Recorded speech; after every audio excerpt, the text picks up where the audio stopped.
ঘরে যতই মাছ আর মাংস থাকুক না কেন, ভর্তা হলে কিন্তু এই মাছ আর মাংস আর লাগেই না।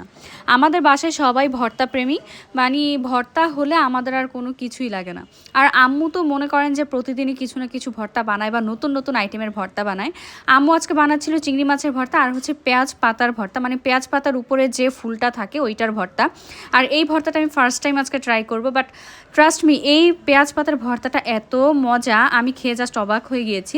অনেক আপুর আমাকে ইনবক্সে এসে বলেন যে আপু অনেক চুল পড়ছে, কি ব্যবহার করব, কি ব্যবহার করলে ভালো হবে। আমাদের সমস্যা হচ্ছে আমরা অনেক ধরনের প্রোডাক্ট একসাথে ব্যবহার করি বা ভালো প্রোডাক্ট ইউজ করি না, আজে বাজে প্রোডাক্ট ইউজ করি, যার কারণে আমাদের চুল পড়া কমে না। ব্যবহার করার মতো একটা ভালো প্রোডাক্ট ইউজ করলেই কিন্তু হয়ে যায়। আপনারা হচ্ছে চাইলে ইনসের এই হেয়ার সিরামটা ইউজ করতে পারেন। যে কোনো তেলের সাথে অল্প একটু পরিমাণে সিরামটা ইউজ করে দেন হচ্ছে আপনার স্ক্যাল্পে ইউজ করবেন। আর এইটা কিন্তু একদমই স্টুডেন্ট বাজেটে পেয়ে যাচ্ছেন, টেনশনের কোনো কারণ নেই। আপনারা চাইলে এটা অর্ডার করে নিতে পারেন আমার কাছে, আমাকে ইনবক্স করতে পারেন অথবা হোয়াটসঅ্যাপেও নক করতে পারেন।